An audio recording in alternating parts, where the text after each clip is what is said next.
Hello दोस्तों, स्वागत है आपका आपके अपने YouTube चैनल CGPSC अड्डा में। मेरा नाम अजीत कुमार दास है। दोस्तों, ये वीडियो आपके लिए बेहद ही ज्यादा इंपॉर्टेंट होने वाला है, क्योंकि इस वीडियो के माध्यम से देखिएगा आप लोगों के द्वारा एक कॉमन प्रश्न बार बार पूछा जा रहा था कि देखिए सर, इस CGPSC का ACF रेंजर एग्जाम और व्यापम का पटवारी एग्जाम पुनः होगा क्या, यानी कि एक और वैकेंसी आएगी क्या इनकी।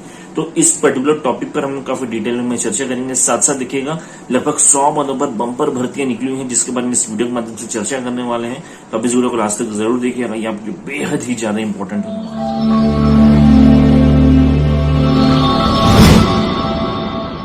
चलिए तो दोस्तों, जो पहला अपडेट है इसका ऑफिशियल नोटिफिकेशन आपके साइड में ओपन हो गया। दरअसल अपडेट निकल के आ रहा है महासमुंद से। देखिएगा यहाँ पे प्लेसमेंट कैंप के माध्यम से लगभग 100 पदों पर जो है धमाकेदार भर्ती होने वाली है, जिसके अपने अपडेट्स वगैरह दिए गए हैं। नीचे देखिएगा दिया गया है कि प्लेसमेंट कैंप का जो दिनांक है वो है 26/5/2022 का, इनकी कल ही होने वाला है। समय है सुबह 11 बजे से दोपहर के 2 बजे तक का। स्थान देखिएगा रोजगार कार्यालय परिसर महासमुंद में। कंपनी प्रोफाइल वगैरह बता देता हूँ, blue chip jobs private limited Raipur की कंपनी है। जॉब प्रोफाइल वगैरह बता देता हूँ, देखिएगा सर्विस इंजीनियर के 3 पोस्ट है, HR एग्जीक्यूटिव के 2 पोस्ट है, टेलीकॉलर के 5 पोस्ट है, यहाँ पे कुक के 10 पोस्ट आए हुए हैं। देखिएगा यहाँ पे मेड के 20 पोस्ट, ड्राइवर के 10 पोस्ट, गार्डनर के 5 पोस्ट है, वेटर के 20 पोस्ट और रेस्टोरेंट हेल्पर के 20 पोस्ट, यानी कि कुल मिलाकर देखेंगे तो लगभग 100 पदों पर यहाँ पर भर्ती होने वाली है। इसलिए देखिएगा शैक्षणिक योग्यता जो है वो है 8वीं, 10वीं, 12वीं या ITI डिप्लोमा या स्नातक उत्तीर्ण होना चाहिए छात्र। वेतन देखिएगा पद के अनुसार वेरी करेगा, यानी कि 8,000 से लेकर 15,000 तक का वेतन यहाँ पे रखा गया है। तो देखिए दोस्तों, अगर आप लोग जो इस प्लेसमेंट कैंप का हिस्सा बनना चाहते हैं तो अपने साथ देखिएगा समस्त शैक्षणिक योग्यता के ओरिजिनल डॉक्यूमेंट प्लस देखिएगा photo copies plus 2 passport size photo है, उनकी कॉपीज वगैरह साथ में लेके जाइएगा और इस प्लेसमेंट कैंप का बिल्कुल हिस्सा बन सकते हैं। देखिएगा एक बहुत अच्छा अपॉर्चुनिटी है उन छात्रों के लिए जिनको जॉब की जो है बहुत इमरजेंसी में नीड है और सकता जो है घर में कुछ फाइनेंशियल क्राइसिस है। तो ऐसे में देखिएगा प्लेसमेंट कैंप का हिस्सा बनकर आप एक जो है जॉब सुनिश्चित कर सकते हैं और अच्छा मौका है आपके, बिल्कुल इसका हिस्सा जरूर बनिएगा। बाकी ये जो नोटिफिकेशन है इसका अपडेट वगैरह मैं हमारे टेलीग्राम ग्रुप में डाल दूंगा। अब चलिए दोस्तों, जो सेकंड मोस्ट इंपॉर्टेंट इन्फॉर्मेशन है जिसके लिए ज्यादातर छात्र यहाँ पर आए हैं उस पर चर्चा कर लेते हैं। एक्चुअली में आप लोग का एक कॉमन प्रश्न आ रहा था कि CGPSC का जो ACF रेंजर जो भर्ती है प्लस देखिएगा CG व्यापम की पटवारी भर्ती पुनः आएगी क्या, यानी कि एक न्यू वैकेंसी जारी हो सकती है क्या।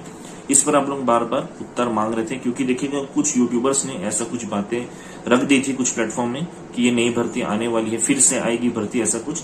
तो इसके पश्चात ये सारा मुद्दा उठा है। तो देखिएगा मैं इस पूरे मुद्दे पर कुछ तथ्यों के आधार पर चर्चा करूंगा। इसके पश्चात आप लोग को खुद डिसाइड करना है कि क्या ऐसी कुछ भर्ती तुरंत के तुरंत आएगी क्या।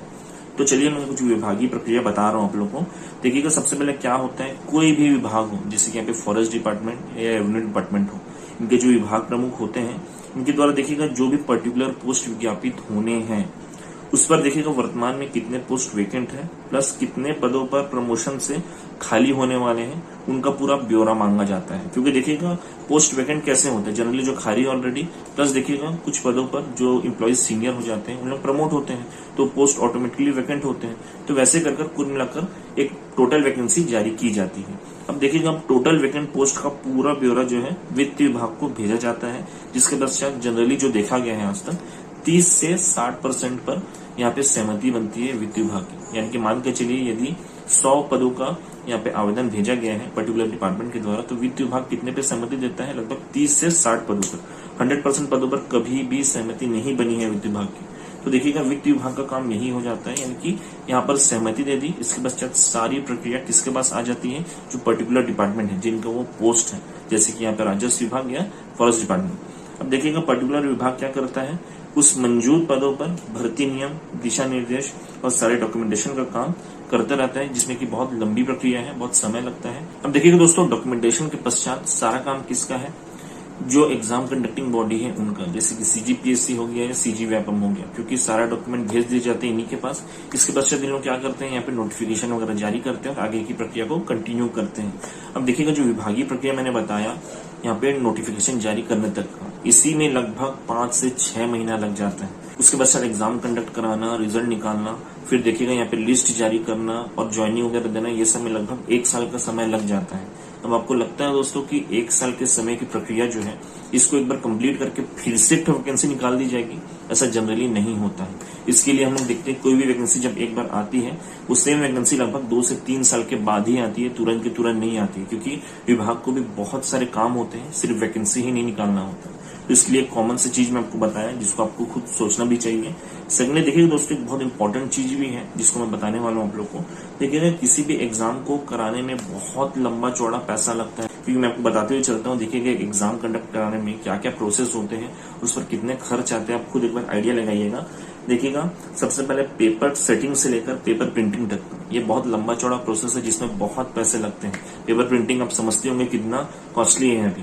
प्लस देखिएगा उसके ऊपर पेपर को हाई सिक्योरिटी के साथ पर्टिकुलर सेंटर तक पहुंचाना रहता है, जिसमें फोर्स वगैरह का भी हेल्प लिया जाता है, तो वहां पे अलग खर्चा।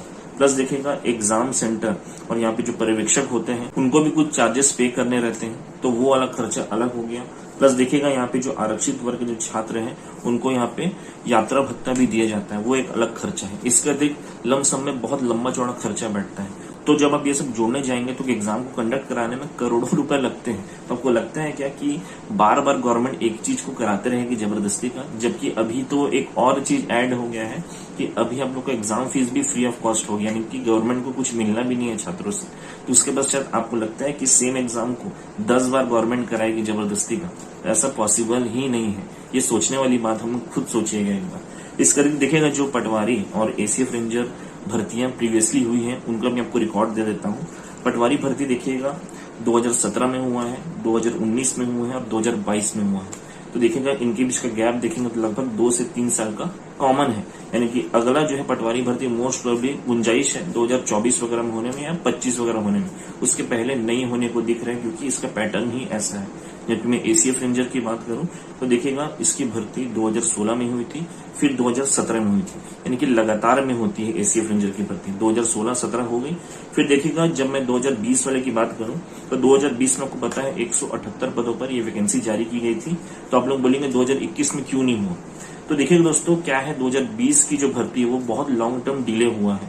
तो इसके लिए क्या किया गया, 2021 में पुनः वो वैकेंसी आती, लेकिन क्या है ऑलरेडी प्रीवियस वैकेंसी नहीं हुआ था। इसके लिए क्या किया गया, 2021 में जब ये मुद्दा फिर से उठा था कि वैकेंसी को जल्दी कंप्लीट किया जाए, तो 2021 में जो वैकेंसी जारी होनी थी उसके कुल मिलाकर 33 पदों को पुनः जोड़कर 211 पदों पर भर्ती निकाली गई। यानी कि देखा जाए तो 2020 के बाद 2021 में भी वैकेंसी होती, उसी को ऐड करके कॉमन करके एक पेपर एक साथ ले लिया गया 2021 के लास्ट में, यानी कि 5 दिसंबर 2021 को। तो देखिएगा यहाँ पे वही पैटर्न फॉलो हो रहा है, यानी कि 2020 में भी और 2021 में भी ये भर्ती हुई है कायदे से। तो देखिएगा जब हम लोग देखेंगे तो ये भर्ती के बीच में भी देखिएगा लगातार होती है, फिर बीच में 2 से 3 साल का गैप लग जाता है। यानी कि देखिएगा 2016-17 में हुआ, फिर 2020-21 में हुआ, यानी कि बीच में देखिएगा 3 साल का गैप है। तो ये भी भर्ती जो है मान के चलिए इतना तुरंत में नहीं होगा, 2 से 3 साल का गैप आपको होने ही वाला है। ये चीज मैं आपको तथ्यों के आधार पर बता रहा हूँ, कोई मन घड़न चीजें नहीं बता रहा हूँ। तो ये सब के पश्चात आप लोग को सोचना चाहिए कि ये भर्ती तुरंत होगी क्या। तो मेरा पर्सनली कहना रहेगा दोस्तों ऐसा नहीं होने वाला है, थोड़ा समय लगता है, 2 से 3 साल मान के चलिए, उसके पश्चात आपको ये भर्ती देखने को मिल सकती है। हालांकि इसके अलावा भी बहुत सारी भर्तियां आनी है जिसमें लगभग सभी छात्र फॉर्म वगैरह भर सकते हैं जो नॉर्मल ग्रेजुएट्स रहते हैं। तो उसके लिए तैयारी करिए, सेम पोस्ट का उम्मीद लगा के और इधर उधर की बातें सुन के आप लोग भ्रमित मत होइएगा। बस मेरा इतना ही कहना रहेगा, बाकी आप लोग के ऊपर है। अगर मेरी कोई भी बात आपको गलत लगती है तो आप कमेंट बॉक्स आप लोग के लिए खुला है, भर के आपको जो कहना है आप कह सकते हैं। और अगर सही लगी हो तो कमेंट बॉक्स में एक पॉजिटिव कमेंट जरूर करिएगा, वीडियो को लाइक जरूर कर दीजिएगा। तो दोस्तों इस वीडियो के माध्यम से इन समस्त महत्वपूर्ण टॉपिक से रिलेटेड सारी जानकारियां जो है मैंने आपके साथ काफी डिटेल में भी शेयर करने की कोशिश की है। उम्मीद करूंगा कि वीडियो आपको पसंद आया होगा। तो दोस्तों वीडियो आपको पसंद आया तो वीडियो को लाइक कर लीजिएगा, चैनल को सब्सक्राइब कर लीजिएगा और इस वीडियो को अधिक से अधिक साथियों को भी शेयर कर दीजिएगा ताकि उनको भी हेल्प हो सके। Thank you so much.